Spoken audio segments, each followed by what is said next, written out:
Hello and welcome to Asian Pulse Television. I'm your host for today, Shannon Permal, and thank you for tuning in to your informative and educational network.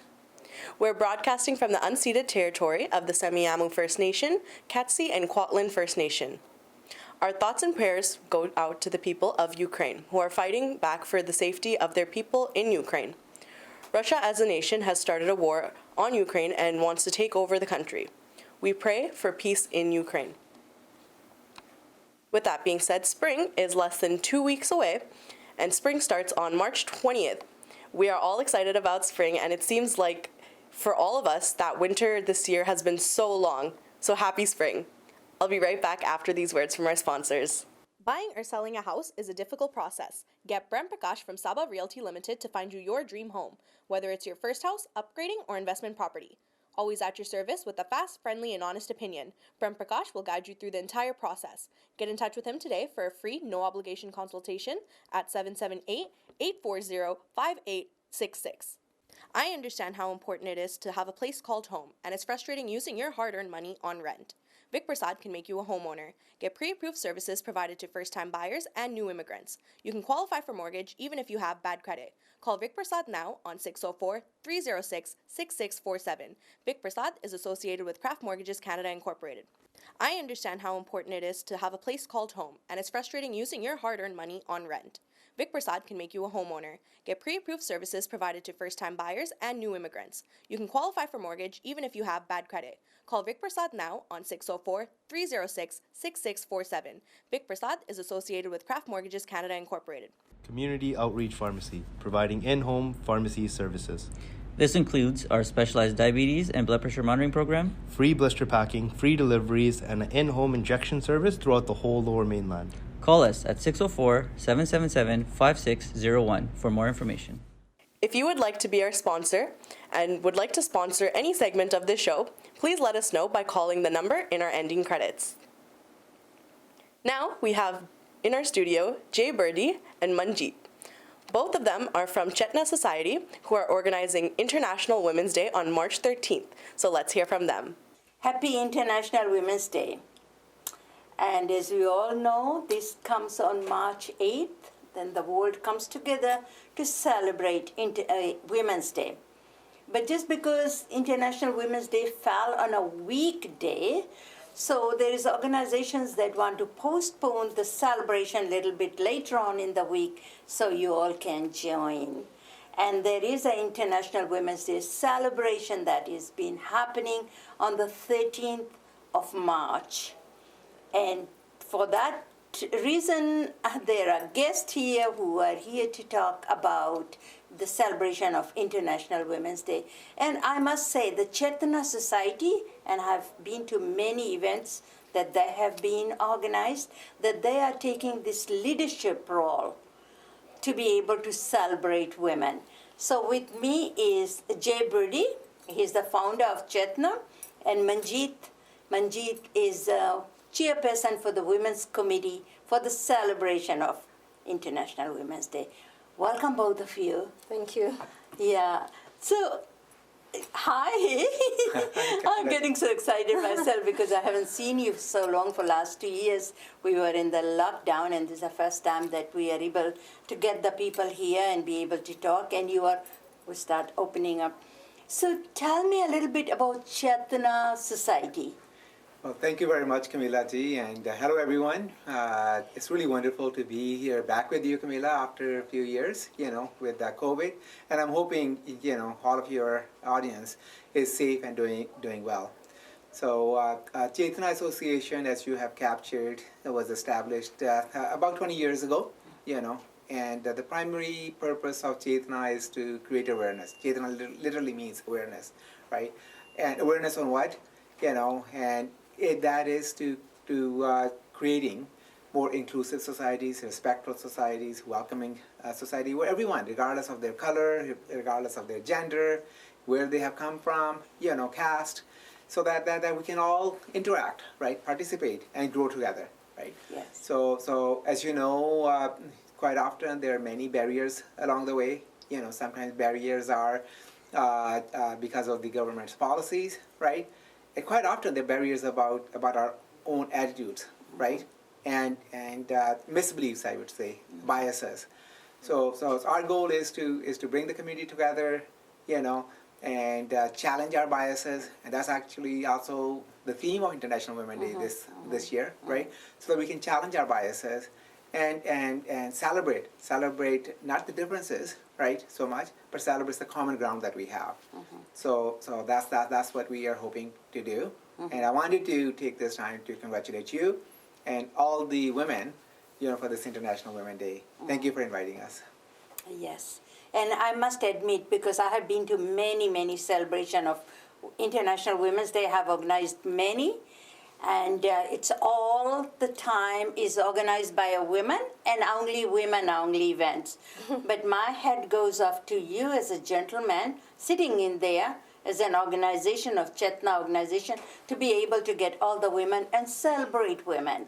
And thank you so much. And men are also invited in this event. It's not women only event. Definitely, because men and women are together, we're Yes. part of the same world, so we need to work together. So I also wanted to acknowledge another organization we have partnered with. It's a Caribbean organization called Carrican Heritage Society.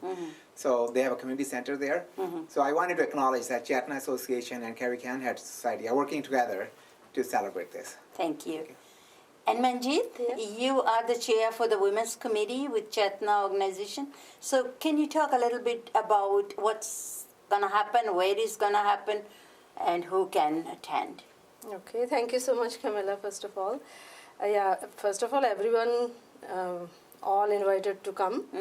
And it's not, as you already said, that it's not about only women. So it's all about everybody, because when we talk about Women's Day and all the biases out there, so it's not like only from women. So it's all from the society at large. So it's so that we need to have whole society there, including children, women and men and brothers, sisters, parents, everybody there. So this time, as Jay said, that we are partnering with another society, which is from Caribbean, and it's called Carrican Heritage Society. And both are partnership, and we are celebrating Women's Day on 13th of March. Its event is 2 to 5 p.m. And it will include a lot of stuff, and we have like women leaders coming from every sector of the life. We have Rachana Singh coming, and they'll talk about biases also. So we have Caribbean leadership coming too. So her name is Maxine. So there are different presentations, and then we will also have a roundtable dialogues. So anybody willing to ask any question to the panel board members, so they can ask. And there will be some cultural entertainment too. Yeah, we include this time one cultural song from Caribbean culture, and then two will be our own like Hindi or Punjabi culture. So I believe it's gonna be a good event. So we encourage everybody to come and join us, please. Yeah. And it's from 2 to 5, 2 to 5. on that Sunday, the 13th. And if people that are watching it today, if they want to know a little bit more, who can they call? Yeah, they can call Jazz. Sure. They can call. My number is 778-878-7473. But it's best if they can email me at info@chetna.ca. Okay. Email is best. Email is. Thank you so much. I will definitely be there. And so you all heard it's happening. International Women's Day celebration is taking place on March 13th from 2 to 5. You can come in, you chat, you can leave. And we will try to show you some highlights in the next shows. Thank Kamala you. ji, sorry, address I forgot. 13565 King Boulevard, King George Boulevard. Okay. 13565. Okay. Yeah. Yeah. Thank you. Thank you so much. Thank you. We'll be there to support and celebrate IWD. Now in our studio, we have Shinan Chanaria, who is a moderator and life coach. He is here to talk about his own journey from drugs, gangs, and being bullied, and how he turned his life into becoming a life coach. So please have a look. In our studios today, it's my pleasure to introduce to you Shannon Sharania. He's been here before. And today we're going to talk about he's a life coach and he's a mentor. So he's here to talk about his life, his lifestyle, and what does he do? And there's so much to talk about. So welcome, Shannon. Thank you very much for having me.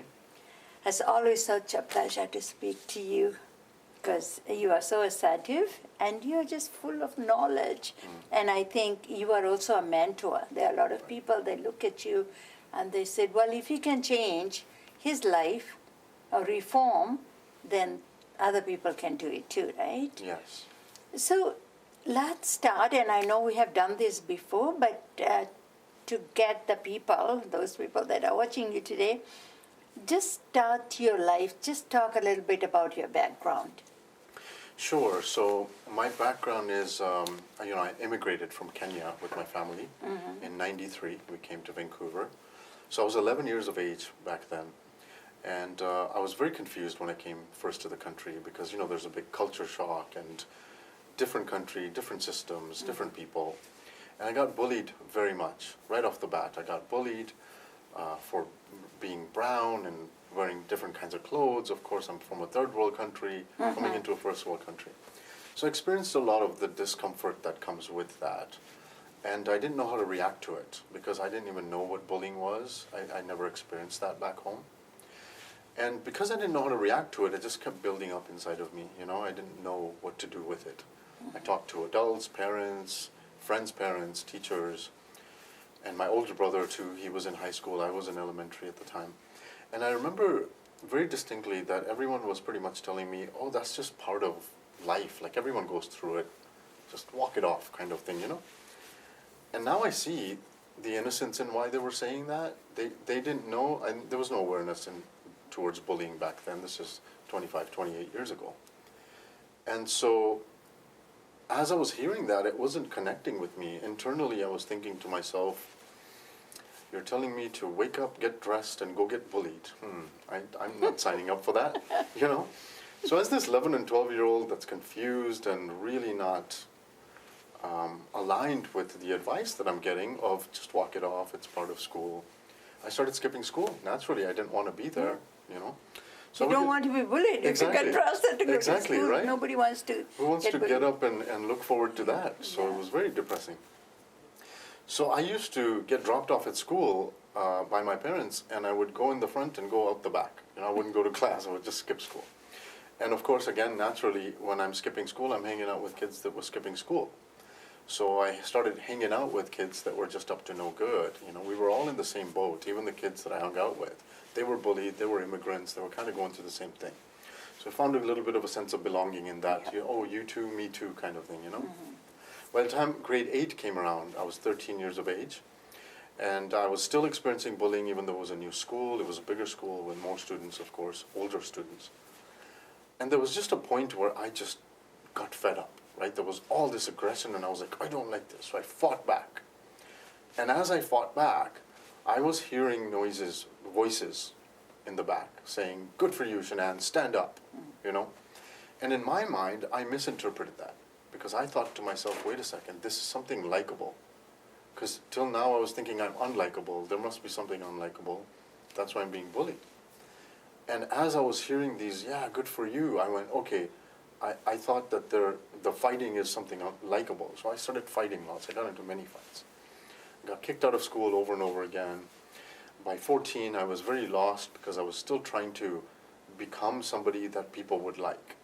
So there's that very subtle shift of you've just sold yourself out because now you're trying to be this image that people will like because you think people don't like you. So it's all these mental illusions going on in my mind, And one thing led to another. I started getting involved in drugs. At 14, I started trying cocaine. By 15, I dropped out of school and got into a gang-related life. By 18, I was full-blown selling, big, large amounts of drugs and got into home invasions and kidnapping and selling guns. And it went really downhill really, really fast for me. I lost a lot of friends to death, jail, overdose. Until 23 years of age, I was so lost and just in that lifestyle. And then at 23 years of age, my parents' house was shot up and they were inside. And that really woke me up. I remember specifically thinking, just yesterday I was 13, today I'm 23, where did it go in the blink of an eye? And that sort of got me out of this haze. And I decided, man, I don't want this life. This is way too close to home. You know, I've had a lot of friends that have died. It looks like I'm next. This is way too close to home. So that's when I decided that I want to change lifestyles. I want to get out of this. I want to do something with my life. I want to be here. And so it was a very hard process. It took me 4 years to get out of that life.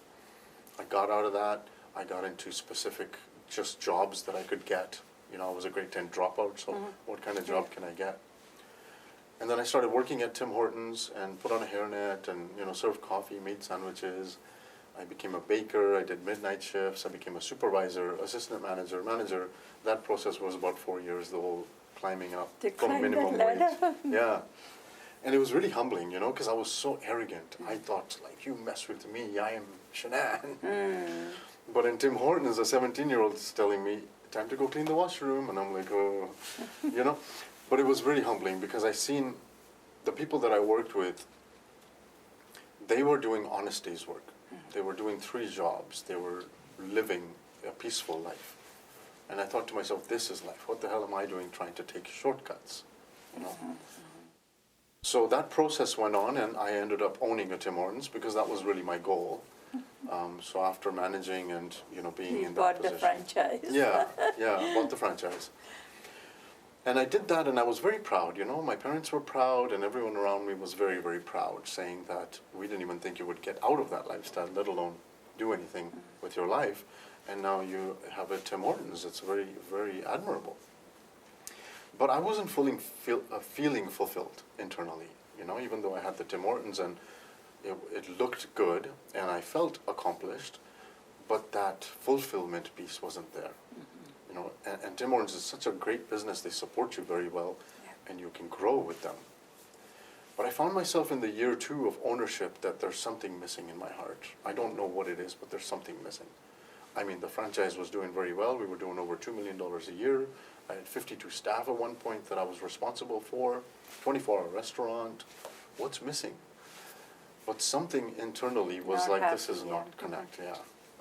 So I hired a coach, and that was 2013.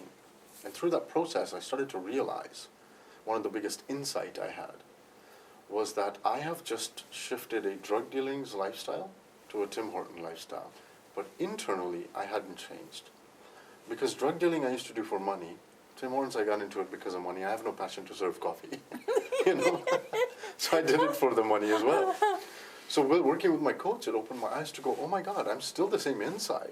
I've just redecorated my external world. And so I just felt this disconnect with it, and I couldn't articulate it even to myself, let alone to others.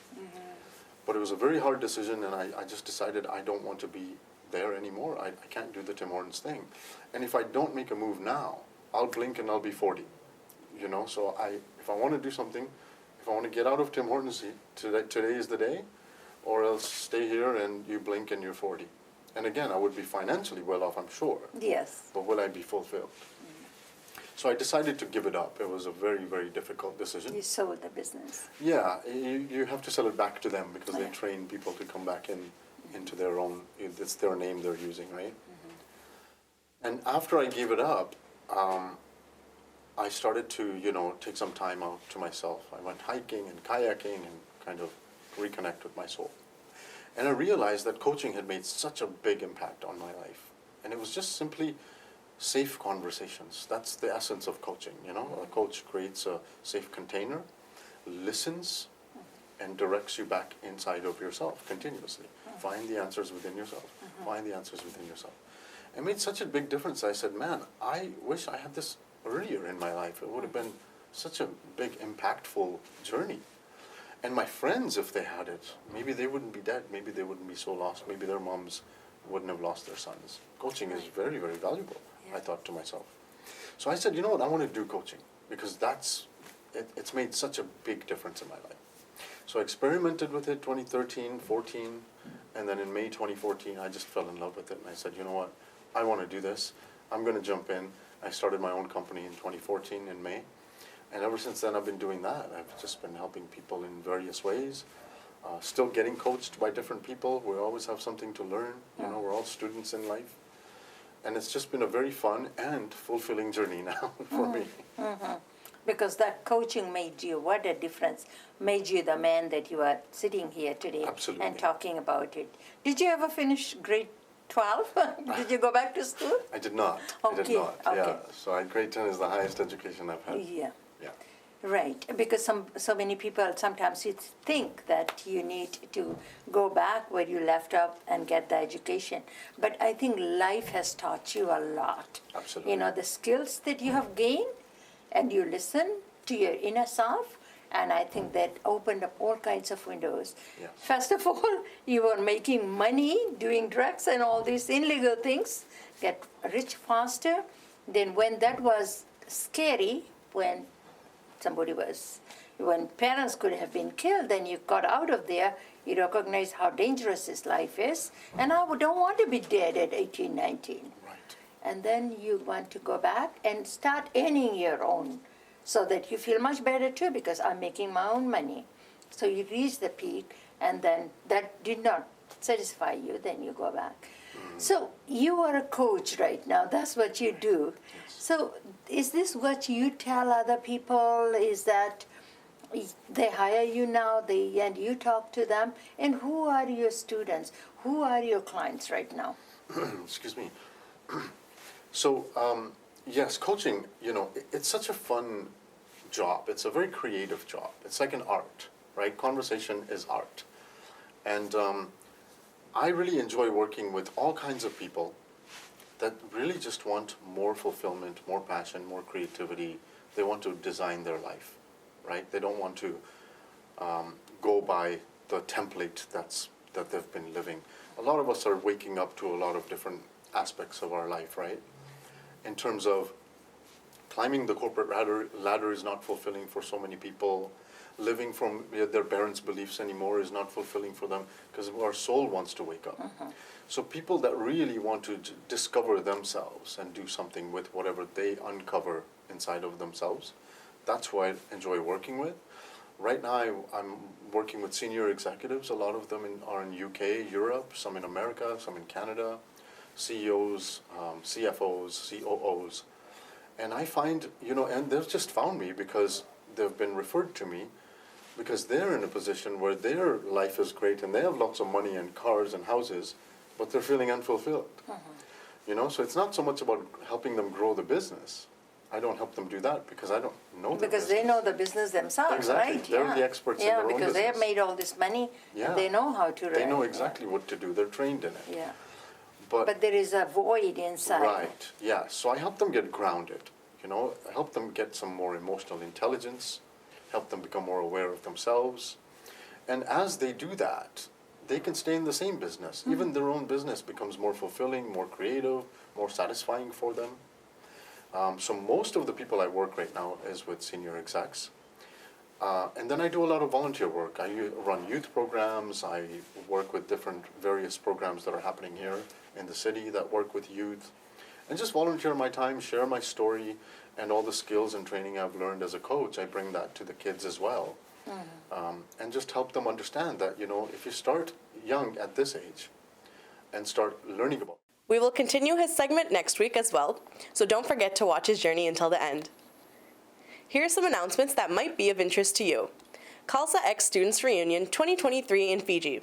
If you are an ex-Khalsa student and would like to join the rest of our classmates and friends to celebrate with them, then this is for you. Please let us know, as we have limited spaces left. For more information, please contact Camilla Singh at 604-537-5123 or go to the Facebook page Khalsa Reunion 2023 and register. Food drive in aid of medical treatment for Sister Noor Johan is taking place on March 27th at Fleetwood Islamic Center at Suite 209, 8484 162 Street in Surrey. It's a plow drive with chicken plow and tomato chutney only for $10 each. For tickets or more information, please call 604-716-5697. Donate Toonies for Tummies. This is a fundraiser for our children who go to school hungry. Do your part and donate 2 Toonies for Tummies. 1 in 3 children go to school hungry, so please donate to this cause. International Women's Day this year. Theme is Overcoming Biases. This is a free event organized by Chetna Society, and it's on March 13th from 2 until 5 p.m. at 13565 King George Boulevard. For more information, please email jbirdie@jetna.ca. Icon South Asian Health Forum. This year's theme is Take Charge of Your Health and Preventing and Managing Stroke. This is a free online interactive forum and will be taking place on March 26th and March 27th from 2 until 4 p.m. For more information, please email Icon Events. If you're organizing any events in your community and want us to promote it on our page, please email it to us at asianpulse@gmail.com. We've run out of time, and I hope you've enjoyed it as much as I do bringing it to you. If you ever miss our shows, you can always tune in on Wednesdays at 1:30 p.m., Thursdays at 8:30 p.m., and Saturdays at 5:30 p.m. All our shows are also broadcasted in Calgary on Channel 10 on Shaw. All of our shows are uploaded on YouTube under Camilla Singh Shows. If you would like to sponsor this show or any other shows that we bring to you, please call 604-537-5123. Before I leave, I will leave you here with these thoughts. Engrave this upon your heart that there isn't you couldn't love once you have heard their story. May Lau Kanowski. I'm your host, Shannon Pramal, and I hope you've had a wonderful day, and I look forward to seeing you all the next week on this same channel and same station. In the meantime, take good care of yourself and those around you. Bye for now.